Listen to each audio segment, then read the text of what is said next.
بسم اللہ الرحمن الرحیم۔ السلام علیکم ورحمۃ اللہ وبرکاتہ۔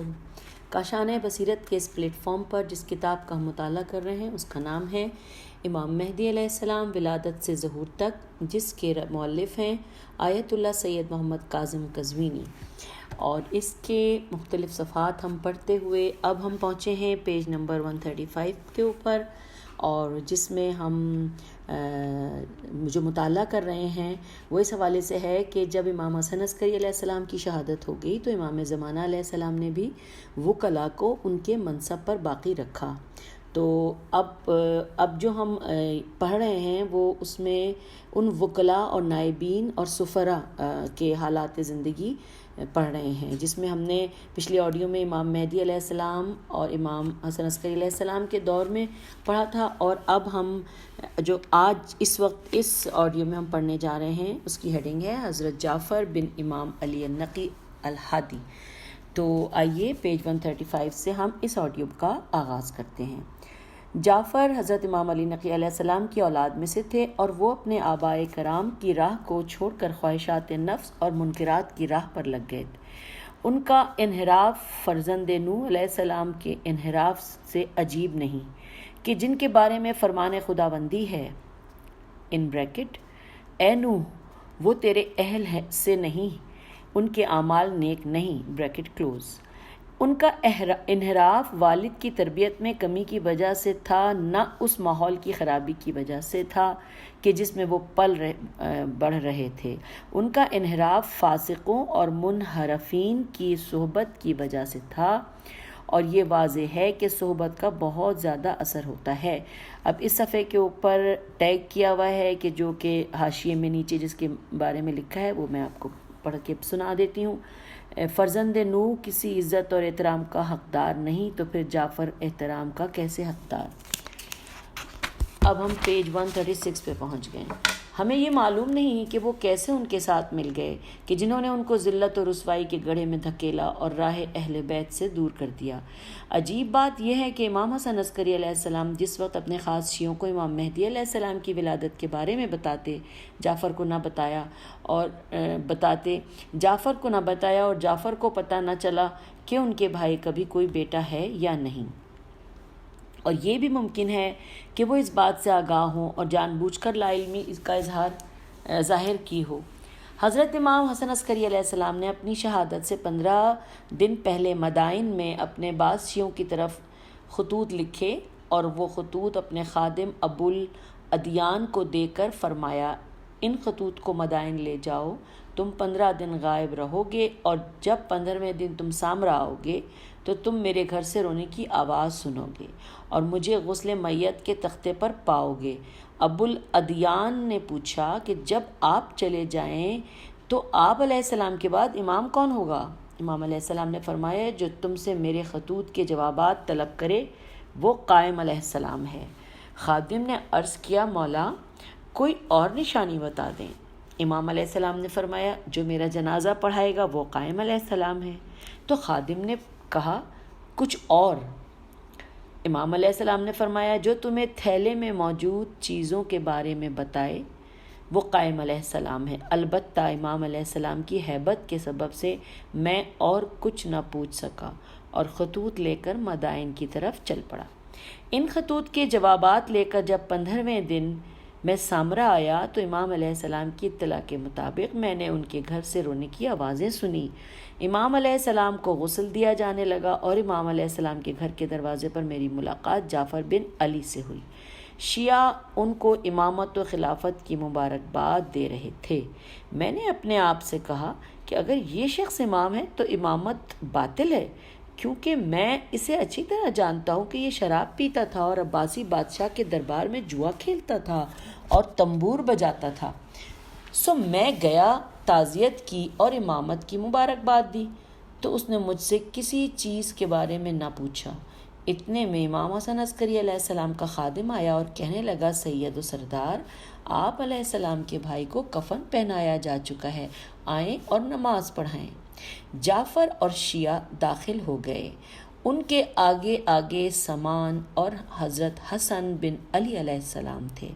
جب ہم امام حسن عسکری علیہ السلام کی میت کے پاس کھڑے ہو کر حضرت حسن بن علی علیہ السلام سے تعزیت کر رہے تھے تو جعفر آگے بڑھے تاکہ اپنے بھائی پر نماز جنازہ پڑھائے۔ وہ ابھی تکبیر کہنے ہی والے تھے کہ روشن چہرے، خوبصورت بالوں والا اور خوبصورت دانتوں والا ایک بچہ آیا اور اس نے جعفر بن علی کی چادر کو پکڑ کر فرمایا، چچا پیچھے ہٹیں، اپنے بابا علیہ السلام پر نماز پڑھانے کا میں زیادہ حقدار ہوں۔ سامعین، میں یہاں پر رک رہی ہوں اور میں یہی بات پڑھنے کے لیے اس کتاب کو جلدی پڑھ رہی تھی، کیونکہ یہ واقعات میں اکثر سنتی آئی ہوں مجالس میں بھی، اور بہت ساری جگہوں پہ میں نے دوسری کتب میں پڑھا ہے، لیکن میرا دل تھا کہ میں اس کتاب میں اس واقعے کو تفصیل سے پڑھوں۔ آئیے، جستجو بڑھ رہی ہے، آپ کی بھی یقیناً بڑھ رہی ہوگی، آئیے آگے پڑھتے ہیں۔ ہم اس وقت پیج 137 پر ہیں۔ پس جعفر پیچھے ہٹا اور ہیبت سے اس کا چہرہ زرد ہو گیا، اور بچے نے آگے بڑھ کر اپنے والد کی نماز جنازہ پڑھائی اور امام علیہ السلام کو ان کے والد کی قبر کے پاس دفن کر دیا۔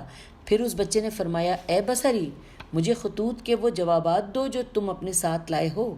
میں نے وہ جوابات اس بچے کے حوالے کر دیے اور دل میں کہنے لگا کہ امام علیہ السلام کی بتائی ہوئی 2 نشانیاں تو اس بچے میں موجود ہیں، ایک جنازہ پڑھانے والی، دوسری خطوط کا جواب طلب کرنے والی۔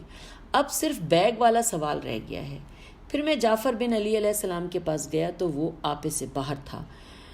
حاجز الوشا نے اس سے پوچھا، اے سردار، یہ بچہ کون ہے تاکہ اس پر حجت قائم ہو جائے؟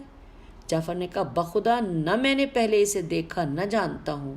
ہم بیٹھے ہوئے تھے کہ قم سے ایک جماعت آئی اور اس نے امام حسن عسکری علیہ السلام کے بارے میں پوچھا تو انہیں بتایا گیا کہ وہ شہید ہو گئے ہیں۔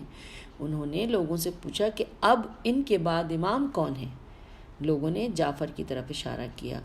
لوگوں نے جعفر کو سلام کیا، بھائی کی تعزیت کی اور امامت و خلافت کی مبارکباد دی۔ انہوں نے کہا، ہم اپنے ساتھ کچھ خطوط اور مال لے کر آئے ہیں، تو کیا آپ بتا سکتے ہیں کہ کس کس کے خطوط ہیں اور کتنا مال ہے؟ پیج 138۔ جعفر اپنے کپڑوں کو جھاڑتے ہوئے کھڑے ہو گئے اور کہنے لگے، تم چاہتے ہو کہ ہمارے پاس غیب کا علم ہو؟ تب امام مہدی علیہ السلام کا خادم آیا اور اس نے بتایا کہ تمہارے پاس فلاں فلاں کے خطوط ہیں اور ایک بدرقہ یعنی تھیلا ہے، اس میں 1000 دینار ہیں، جن میں سے 10 دینار سونے کے ہیں۔ پس ان لوگوں نے وہ خطوط اور مال اس خادم کو دے دیا اور کہا کہ جنہوں نے تمہیں یہ چیزیں لینے کے لیے بھیجا ہے وہی امام ہیں۔ ہم اس حدیث سے چند چیزیں اخذ کرتے ہیں۔ آئیے سامعین، جو کتاب میں چیزیں اخذ کی گئی ہیں وہ کل ان کی تعداد 2 نظر آ رہی ہے مجھے۔ آئیے ہم پڑھتے ہیں۔ 1، جعفر نے اپنے آپ کو امامت و خلافت کے منصب کے لیے اس وقت پیش کیا جب وہ بالکل اس منصب کا اہل نہ تھا اور اسے اپنی بری عادتوں کا خوب پتہ تھا۔ پس اپنے گناہوں، فسق و فجور اور عیوب کا علم ہونے کے باوجود بھی اپنے آپ کو امامت کے لیے پیش کرنا اس کے عدم تقوی کی نشانی ہے، کیونکہ اس پر تو یہ لازم تھا کہ وہ لوگوں کی مبارکباد قبول نہ کرتا۔ 2، شیعوں کے درمیان مشہور تھا کہ امام کا جنازہ امام ہی پڑھا سکتا ہے، کیونکہ نماز میت نمازی کی طرف سے میت کے لیے ایک دعا ہوتی ہے، اور امام حسن عسکری علیہ السلام کی نماز پڑھانا امام مہدی علیہ السلام کے ساتھ مختص تھا۔ لہٰذا جب جعفر آگے بڑھا کہ امام کا جنازہ پڑھائے تو اللہ نے چاہا کہ حقیقت لوگوں پر آشکار ہو جائے اور انہیں حقیقی امام کا پتہ چل جائے۔ اسی لیے امام مہدی علیہ السلام آئے اور چچا کی ابا کو پکڑ کر فرمایا، تأخر یا اما فانا احق بالصلاۃ علی ابی۔ آپ علیہ السلام نے اسے چچا کہہ کر بتایا کہ آپ علیہ السلام اس کے بھائی امام حسن عسکری علیہ السلام کے فرزند ہیں، اور فانا حق بالصلاۃ علی ابی کے جملے سے اپنی اولویت،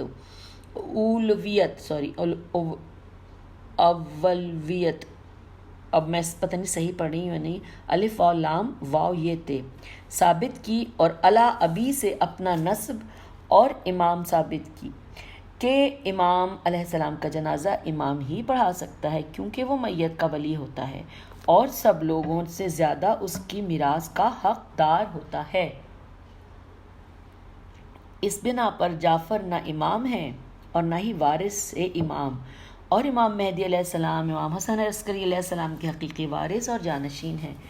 آپ نے ملاحظہ کیا کہ جعفر فوراً پیچھے ہٹ گیا اور اس بچے سے کچھ نہ کہا۔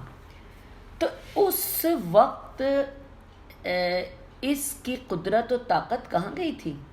اور اس وقت وہ ایک لفظ بھی نہیں بول سکا، اور اس شخص کو ایک بچے کا خوف کا کیا خوف کہ جس کو لوگوں کے ہجوم نے خلیفہ اور امام بنا رکھا ہو۔ ہاں، یہ ہیبت و قوت امام مہدی علیہ السلام میں تھی کہ جو جعفر جیسوں میں نہ تھی، اور کیوں جعفر کا ان بریکٹ امام کی ہیبت سے رنگ زرد ہو گیا اور اس کا چہرہ بگڑ گیا، اور ایک طرف تو لوگوں سے مبارکباد وصول کی، جبکہ دوسری طرف اس بچے کے کہنے پر پیچھے ہٹ گیا کہ آپ سے زیادہ میں حقدار ہوں، اور آپ اپنے آپ کو جھٹلایا۔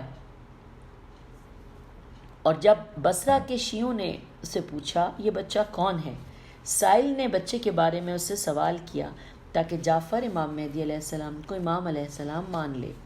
بعد اس کے کہ اس نے خود کو امام کہلوایا تھا، لیکن اس نے حلف اٹھا کر کہا بخدا میں نے اس سے پہلے کبھی نہ دیکھا۔ تعجب اس بات پر ہے کہ احمد بن اسحاق القمی تو جانتا ہے کہ یہ بچہ امام مہدی علیہ السلام ہے، لیکن گھر کا فرد اپنے بھتیجے کو نہیں جانتا، اور بہت سے شیعوں نے امام حسن عسکری علیہ السلام کے زمانے میں تو انہیں دیکھا، لیکن جعفر نے نہ دیکھا۔ کاش جعفر اسی موقف پر اکتفا کرتا، کاش وہ دعوی امامت بعد میں چھوڑ دیتا، اے کاش حاضرین حق و باطل کو پہچان لیتے، لیکن کیا کیا جائے اس جہالت کا۔ اے کاش جب قم سے وفد آیا تھا تو وہ جعفر کو امام نہ بتلاتے تاکہ جعفر کو مزید ذلت و رسوائی کا سامنا نہ کرنا پڑتا، لیکن ان قم سے آنے والے افراد نے اپنے ساتھ سامان اور خطوط کے بارے میں پوچھا تاکہ حقیقت آشکار ہو جائے، تو جعفر کپڑے جھاڑتا ہوا اٹھا اور کہنے لگا کہ مجھے غیب کی خبر نہیں ہے۔ اس نے ایسا رد عمل پیش کیا جو ایک شخص تہمت سے بری ہونے کے لیے پیش کرتا ہے، اور کاش وہ جان لیتا کہ علم امام اور ہوتا ہے اور علم غیب اور۔ اے کاش وہ ان اخبار و احادیث کو یاد کرتا جو رسول اکرم صلی اللہ علیہ وآلہ وسلم اور ائمہ طاہرین سے وارد ہوئیں اور مستقبل کے احوال کو بیان کرتی ہیں۔ کاش وہ امیر المومنین علیہ السلام کے اس خطبے پر غور کرتا کہ جب آپ علیہ السلام سے بصرے کے بارے میں پیج 140 خبریں سن کر حاضرین نے کہا کہ اے امیر المومنین، آپ علیہ السلام کو تو علم غیب دیا گیا ہے۔ امام علی علیہ السلام نے فرمایا یہ علم غیب نہیں بلکہ ایک صاحب علم سے سیکھی ہوئی باتیں ہیں۔ غیب کا علم قیامت کے بارے میں علم ہے، اور وہ علم غیب کہ جو خدا نے اس آیہ مجیدہ میں ذکر کیا ہے۔ سورہ لقمان کی آیت نمبر 34 کا ترجمہ پڑھ رہی ہوں۔ بے شک خدا کے پاس غیب کا علم ہے، وہ بارش نازل کرتا ہے، اسے جانتا ہے کہ جو رحموں میں ہے، وہ بندے کو تو خبر نہیں کہ کل کیا کرے گا اور کس زمین پر مرے گا، بلا شبہ خدا جاننے والا ہے اور باخبر ہے۔ یہ تھا سورہ لقمان کی آیت نمبر 34 کا ترجمہ۔ خداوند متعال رحمتوں میں موجود چیزوں کے بارے میں جانتا ہے کہ یہ مذکر ہے یا مؤنث، اچھا ہے یا بدصورت، بدبخت ہے یا نیک بخت، کون جہنم کا ایندھن بنے گا اور کون جنت میں جائے گا۔ یہ علم غیب ہے کہ جس کو سوائے خدا کے کوئی نہیں جانتا، اور اس کے علاوہ جو علم ہے وہ خدا نے اپنے نبی کو سکھایا، اور نبی صلی اللہ علیہ وآلہ وسلم نے مجھے سکھایا اور میرے لیے دعا کی کہ میرا سینہ اور میری پسلیاں اسے سنبھال سکیں۔ جعفر اپنی کجی، دشمنی اور گمراہی پر قائم رہا اور معتمد عباسی کو امام مہدی علیہ السلام کے بارے میں خبر دینے کے لیے چلا گیا، گویا کہ وہ اہل بیت علیہ السلام کے خلاف معتمد عباسی کا جاسوس ہو۔ پھر معتمد عباسی نے جناب سیدہ نرجس کو گرفتار کرنے کا حکم صادر کر دیا۔ اس کے لوگ آئے اور انہوں نے بی بی نرجس کو گرفتار کیا اور ان سے امام مہدی علیہ السلام کے بارے میں پوچھا، لیکن بی بی نے تقیہ کرتے ہوئے انکار کر دیا، لیکن خلیفہ نے ان کے انکار کی پرواہ نہیں کی اور ان کا معاملہ سامرا کے قاضی ابن ابی الشوراب کے سپرد کر دیا تاکہ وہ انہیں سخت نگرانی میں رکھے، لیکن خدا نے جلد ہی انہیں ان ظالموں کے چنگل سے نجات دی۔ خدا لعنت کرے ایسی حکومت پر کہ جس کی خاطر گناہ گار لوگ اپنا شرف، اپنا ضمیر اور دین و ایمان تک ہر چیز قربان کر دیتے ہیں، اور ہلاکت ہو ہر اس کے لیے جو اپنے نفس کی خواہشات کے پیچھے چلتا ہے، جو چاہتا ہے کرتا ہے اور جو چاہتا ہے کہتا ہے۔ اب ہم پیج 144 پہ پہنچ گئے ہیں، جس میں ہیڈنگ دی گئی ہے قم سے ایک اور جماعت کی آمد۔ آئیے پڑھتے ہیں۔ آپ غور کریں کہ جعفر کس طرح اپنی باطل پرستی پر ڈٹا ہوا ہے، اور وہ نئے نئے واقعات اس کی ذلت اور رسوائی کا مزید اضافہ کر رہے ہیں۔ پھر قم سے ایک اور وفد سامرا میں آیا، جیسا کہ علی بن سنان الموصلی کی روایت میں ہے۔ وہ کہتا ہے کہ مجھ سے میرے بابا نے بیان کیا، جب ہمارے مولا امام حسن عسکری علیہ السلام کا وصال ہوا تو قم سے ایک جماعت آئی۔ ان کے اونٹوں پر مال لدا ہوا تھا، لیکن انہیں امام حسن عسکری علیہ السلام کی شہادت کے بارے میں کچھ معلوم نہ تھا۔ جب وہ سامرا آئے اور امام حسن بن علی العسکری کے بارے میں پوچھا تو بتایا گیا کہ وہ وفات پا گئے ہیں۔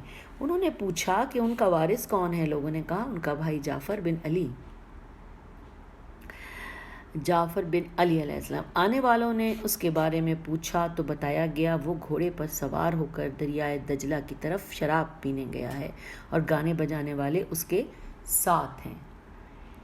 ان لوگوں نے آپس میں مشاورت کی اور کہنے لگے کہ یہ تو امام کی صفت نہیں ہے، اور ان میں سے بعض کہنے لگے کہ چلو واپس چل کر یہ اموال ان لوگوں کو واپس کر دیں کہ جن کی طرف سے ہم امام علیہ السلام کی خدمت میں پیش کرنے کے لیے لائے ہیں۔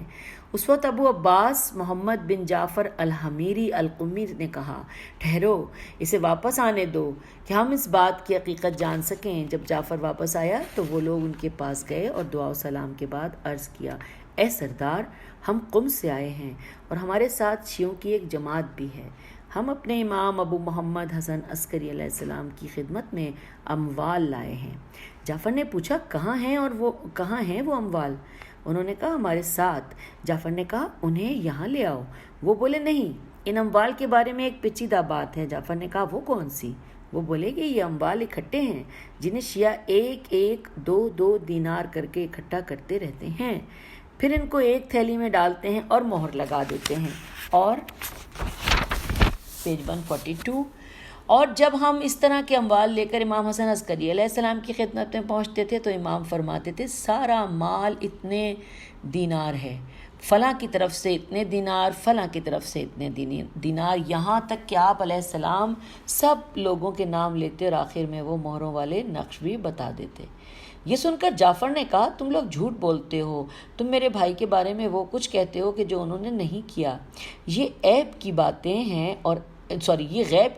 اور غیب کی باتیں صرف خدا جانتا ہے۔ جب لوگوں نے جعفر کی باتیں سنی تو ایک دوسرے کی طرف دیکھنے لگے۔ جعفر کہنے لگا، لاؤ یہ مال ادھر دو۔ وہ لوگ بولے، اس بارے میں ہم اجرت پر لوگوں کا مال امام علیہ السلام کی خدمت میں پہنچانے آئے ہیں۔ ہم صاحبان علم کی طرف سے وکیل ہیں، ہم ان علامات کے بغیر مال تمہارے حوالے نہیں کریں گے جو ہم امام حسن عسکری علیہ السلام کے بارے میں جانتے ہیں۔ اگر تم امام ہو تو ہم پر ثابت کرو، ورنہ ہم یہ مال صاحبان علم کی خدمت میں واپس لے جائیں گے، اور وہ اپنی رائے سے جو چاہیں گے کریں گے۔ راوی کہتا ہے کہ یہ باتیں سن کر جعفر معتمد عباسی کے پاس گیا اور ان کے بارے میں شکایت کی۔ اس وقت وہ سرمن رائے یعنی سامرا میں تھا۔ جب ان لوگوں کو اس کے دربار میں حاضر کیا گیا تو معتمد سے کہا، یہ مال جعفر کو دے دو۔ تو وہ کہنے لگے کہ اس کے بارے میں ہمیں کوئی ذاتی اختیار حاصل نہیں ہے، ہم تو ان اموال پر ان کے مالکوں کی طرف سے وکیل ہیں۔ یہ ایک گروہ کی امانت ہے اور انہوں نے ہمیں حکم دیا ہے کہ ہم یہ اموال کسی بندے میں یہ علامات اور نشانی دیکھ کر اس کے سپرد کریں، اور ہمارا امام حسن عسکری علیہ السلام کے ساتھ بھی یہی طرز عمل تھا۔ حاکم نے کہا، تم ابو محمد علیہ السلام کے پاس کون سی نشانی دیکھتے تھے؟ لوگوں نے بتایا، امام علیہ السلام ہمیں دیناروں کے بارے میں بتا دیتے تھے اور یہ بھی بتاتے کہ کس نے بھیجے ہیں اور کتنے۔ پس جب وہ ایسا کرتے تو ہم یہ اموال ان کے حوالے کر دیتے۔ ہم کئی بار ان کی خدمت میں آئے اور ان کی یہی نشانی دیکھی۔ اب وہ وفات پا چکے ہیں۔ اگر یہ شخص صاحب امر یعنی امام ہے تو اسے چاہیے کہ اس طرح بتائے جس طرح اس کے بھائی بتاتے تھے، وگرنہ ہم یہ اموال ان کے مالکوں کی طرف واپس لے جائیں گے۔ جعفر کہنے لگا کہ اے امیر المومنین، یہ لوگ جھوٹے ہیں، میرے بھائی پر بہتان باندھ رہے ہیں اور یہ تو علم غیب ہے۔ تب معتمد عباسی نے کہا کہ یہ لوگ نمائندے ہیں، ان بریکٹ خود مالک نہیں، اور ان کا کام تو صاف صاف بیان کر دینا ہے اور بس۔ راوی کہتا ہے کہ اس پر جعفر ہکا بکا رہ گیا اور اس سے کوئی جواب نہ بن پڑا۔ پھر ان لوگوں نے معتمد عباسی سے درخواست کی کہ ہمارے ساتھ کوئی محافظ بھیجو تاکہ ہم شہر سے بآسانی نکل جائیں۔ اس نے ان کی بات مان لی اور ان کی حفاظت کے لیے حکم صادر کر دیا۔ جب وہ شہر سے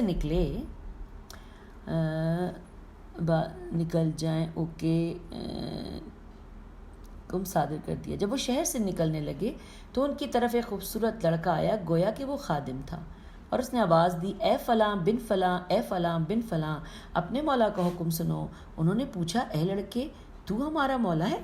اس نے کہا، خدا کی پناہ، میں تمہارے مولا کا خادم ہوں، آؤ ان کی طرف چلیں۔ راوی کہتا ہے کہ ہم اس بچے کے ساتھ گئے اور امام حسن عسکری علیہ السلام کے گھر پہنچے۔ ہم نے دیکھا کہ ایک حسین و جمیل بیٹا کرسی پر بیٹھا ہوا تھا، گویا چاند کا ٹکڑا تھا۔ اس نے سبز لباس پہنا ہوا تھا۔ ہم نے اسے سلام کیا، سبحان اللہ، اور اس نے جواب دیا، سبحان اللہ۔ پھر فرمایا، سارا مال اتنے دینار ہے، فلاں اتنے اٹھا کر لایا، فلاں اتنے، اور اس طرح بتاتا رہا یہاں تک کہ سب کچھ بتا دیا۔ پھر اس نے ہمارے کپڑوں، ہمارے سفر اور مویشیوں کے بارے میں بتایا، تو ہم نے انہیں پا کر خدا کا سجدہ شکر ادا کیا اور ان کے سامنے کی زمین کا بوسہ لیا۔ ہم نے اپنی مرضی کے مطابق ان سے پوچھا اور انہوں نے جواب دیا، تو ہم نے اموال ان کے سپرد کیے اور گزارش کی کہ ہم آئندہ سامرا میں اموال لے کر نہیں آئیں گے۔ آپ علیہ السلام بغداد میں اپنا کوئی نائب بنا دیں کہ جس تک ہم اموال پہنچا دیں اور جس سے توقیات صادر ہوتی رہیں۔ جب ہم واپس آنے لگے تو امام علیہ السلام نے ابو عباس محمد بن جعفر الحمیری کی طرف سے حنوط کا کچھ سامان اور کفن بھجوایا اور دعا فرمائی، خدا تمہیں اجر عظیم عطا کرے۔ راوی کہتا ہے، ابو عباس محمد بن جعفر الحمیری ابھی عقبہ ہمدان کے پاس بھی نہ پہنچا تھا کہ وفات پا گیا۔ اس کے بعد اموال بغداد میں موجود نائبوں کے حوالے کر دیتے اور توقیعات ان سے صادر ہوتی رہتی۔ سامعین، ہم پیج 144 پہ پہنچ گئے۔ شیخ صدوق اپنی کتاب کمال الدین میں یہ حدیث نقل کرنے کے بعد لکھتے ہیں کہ یہ خبر دلالت کرتی ہے کہ خلیفہ بھی امر امامت کو مانتا تھا۔ وہ کس طرح ہوتا تھا، کہاں ہوتا ہے اور کن کن مقامات پر ہوتا ہے، اسی لیے اس نے اموال ان لوگوں کے پاس رہنے دیا، جعفر کو ان سے دور کیا اور انہیں یہ اموال جعفر کے حوالے کرنے کا حکم نہ دیا، مگر یہ کہ وہ پسند کرتا تھا کہ یہ امر مخفی رہے اور پھیلے نہیں، تاکہ لوگ اس امام برحق کو پہچان نہ لیں۔ جعفر نے خلیفہ کو 20,000 دینار دیے۔ جب امام حسن عسکری علیہ السلام کی وفات ہوئی تو اس نے خلیفہ معتمد عباسی سے کہا کہ اے امیر المومنین، میرے لیے میرے بھائی حسن عسکری علیہ السلام کا منصب قرار دے دیجئے۔ خلیفہ نے کہا، جان لو کہ تمہارے بھائی کو وہ عزت و منصب ہم نے نہیں دیا تھا بلکہ خدا نے دیا تھا۔ ہم نے تو پوری کوشش کی کہ ان کی شان کم کریں، لیکن خدا نے ہر روز ان کی شان میں اضافہ کیا۔ آپ علیہ السلام دین و تقوی اور علم و عبادت کا مرقع تھے۔ اگر تم شیعوں کے نزدیک اپنے بھائی کا جانشین ہو سکتے ہو تو تمہیں ہماری ضرورت نہیں، اور اگر شیعہ تمہیں اس قابل نہیں سمجھتے تو ہم اس بارے میں تمہاری کوئی مدد نہیں کر سکتے۔ سامعین، کتاب میں آگے لکھا ہے کہ اس حدیث سے ہم یہ نتائج اخذ کرتے ہیں، اور اس کے آگے نمبر ڈال کر کتاب میں لکھا ہوا ہے اور 5 نتائج ہیں۔ آئیے ہم ساتھ ساتھ پڑھتے ہیں۔ ایک جماعت نے چاہا کہ وہ جعفر کو امام مقرر کرے، لیکن یہاں پر کئی سوالات اٹھتے ہیں۔ مثلا اس جماعت نے جعفر کو کیوں امام بنانے کی کوشش کی، جبکہ جعفر میں بہت سی ایسی بری عادات تھیں جو اسے امامت کے لیے نااہل قرار دیتی تھیں۔ اس کے باوجود کہ وہ ہر بات اور ہر خاصیت میں نااہل تھا، تو اس نے ان کے لیے امامت کا منصب مقرر کرنے کی کیا وجہ تھی؟ 2، شیعوں نے جب جعفر کو امام علیہ السلام کی نشانی بتائی کہ وہ ہمیں بتا دیتے تھے کہ کل مال کتنا ہے، فلاں کی طرف سے کتنا ہے، فلاں کی طرف سے کتنا ہے، تو جعفر نے شیعوں کو جھٹلایا۔ اگر جعفر میں امام علیہ السلام کی خوبیاں موجود نہ تھیں اور امام علیہ السلام کے بارے میں بھی ان کی خوبیوں سے جاہل تھا، تو اس نے امام حسن عسکری علیہ السلام سے ان خصائص کی نفی کیوں کی اور شیعوں کو جھوٹا کیوں کہا؟ یہ بہتر نہیں تھا کہ وہ یہ کہتا کہ میں اس بارے میں علم نہیں ہے، کہ مجھے اس بارے میں علم نہیں ہے، اور ایک امر واقعی اور ثابت شدہ حقیقت کا انکار نہ کرتا۔ 3، قمیوں نے اس کا مال طلب کرنا ظلم اور جھوٹ پر مبنی تھا۔ قمیوں سے اس کا مال طلب کرنا ظلم اور جھوٹ پر مبنی تھا، اور وہ جانتا تھا کہ وہ ان اموال کا مستحق نہیں۔ یہ بات شاہد ہے کہ اس میں خوف خدا موجود نہیں تھا، اور اگر وہ یہ اموال ان سے لے لیتا تو وہ ان کو اپنے کارہائے فسق و فجور میں خرچ کرتا۔ 4، جعفر کا ظالم حکومت سے شیعوں کے خلاف مدد طلب کرنا تو بہت ہی عجیب ہے۔ جب عباسی حکمران نے ان لوگوں کو اموال جعفر کے حوالے کرنے کو کہا، کیا اس کا یہ حکم جعفر سے محبت کی وجہ سے تھا، یا وہ بھی جعفر کو امام جانتا تھا تاکہ اس عمل سے وہ امامت کو بدنام کرے اور شیعوں کے نزدیک امامت کے مفہوم میں تبدیلی پیدا کرے؟ کاش یہ رسوائی یہاں تک ہی محدود رہتی، کاش جعفر اسی پر اکتفا کرتا، لیکن اس نے اپنی امامت منوانے کے لیے حاکم وقت کو 20,000 دینار دیے۔ دیکھیے اس جاہل نے کیسے کیسے گورکھ دھندے استعمال کیے تاکہ اپنی ساکھ بنا سکے، کس طرح گمراہوں کو اپنا مددگار بنایا اور کیسے حق کے خلاف باطل سے مدد لی۔ جعفر پر ہی کیا تعجب، اس جیسے اس زمانے میں بھی سینکڑوں ہیں کہ جو وقت کے حکمران کے ہاتھوں بک جاتے ہیں۔ نمبر 5، خوش قسمتی سے عباسی کا حکمران جعفر کو یہ جواب دیتا ہے کہ میں اس بارے میں تمہاری کوئی مدد نہیں کر سکتا، کیونکہ شیعوں کے نزدیک عقیدہ امامت ہر لحاظ سے مکمل ہے، اس میں کسی قسم کی تبدیلی ممکن نہیں۔ آپ غور کریں، اب یہاں یہ 5 پوائنٹ سامعین ختم ہو گئے۔ آپ غور کریں کہ وہ کس طرح اپنی پہلی سوچ سے نیچے آتا ہے اور قمیوں کی جماعت سے کہتا ہے کہ یہ لوگ قاصد ہیں اور ان کا کام صرف صاف صاف بتا دینا ہے۔ اس کے اس کلام سے جعفر کی خواہشوں کی تکمیل کے سارے دروازے بند ہو گئے۔ پھر قمی وفد نے جعفر کے شر سے بچنے کے لیے ایک مددگار طلب کیا تاکہ وہ انہیں شہر سے باہر تک حفاظت کے ساتھ چھوڑائے، اور حاکم نے بھی ان کی درخواست قبول کر لی اور کچھ محافظ ان کے ہمراہ دیے۔ یہ جماعت، پیج 146 پہ ہم آ گئے، یہ جماعت حیران تھی کہ یہ کیسا شخص امام حسن عسکری علیہ السلام کا قائم مقام بنا ہوا ہے، اور ان کی حیرت کا یہ عالم تھا کہ وہ امام برحق کی معرفت حاصل کیے بغیر اپنے علاقوں میں واپس جانے کو تیار ہو گئے۔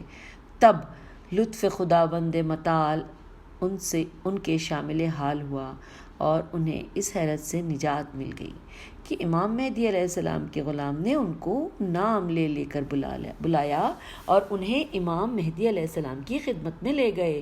یوں انہوں نے امام علیہ السلام سے ملاقات کا شرف حاصل کیا اور ان کی مشکل حل ہو گئی۔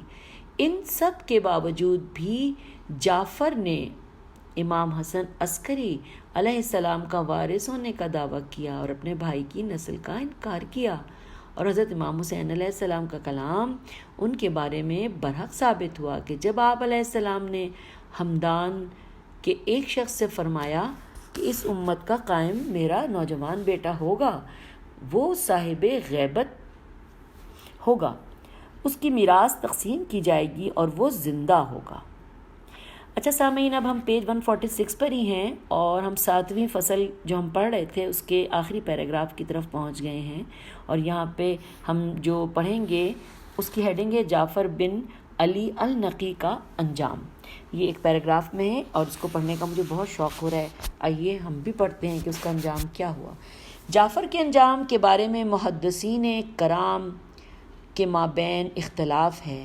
بعض کہتے ہیں کہ اس نے اپنے ٹیڑھے پن سے راہ راست کی طرف عدول کر لیا تھا، اپنی حالت درست کر لی تھی، اس کی خامیاں اس پر آشکار ہو گئی تھیں اور اس نے توبہ کر لی تھی اور وہ صراط مستقیم پر آ گیا تھا۔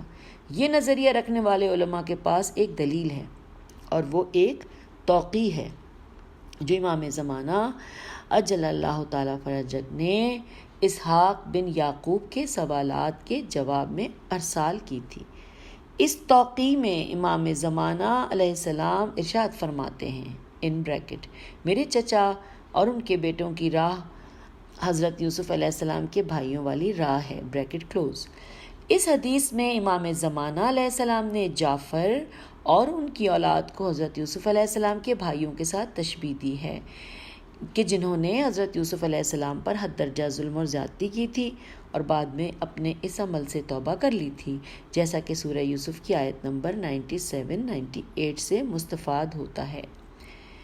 لیکن میرے نزدیک یہ شبہات غیر واضح ہے اور حقیقت حال خدا ہی بہتر جانتا ہے۔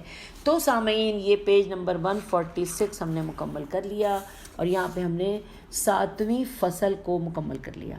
یہاں آج اس آڈیو میں آپ سے اجازت چاہوں گی، اگلی آڈیو میں انشاءاللہ ہم 8ویں فصل پیج 147 سے پڑھیں گے، جس میں نواب اربع کا ذکر ہے، جس کے بارے میں پڑھنے کا بہت شوق ہے مجھے۔ اکیلے میں نہیں پڑھوں گی، آپ سب کے ساتھ پڑھوں گی انشاءاللہ۔ خدا حافظ، فی امان اللہ۔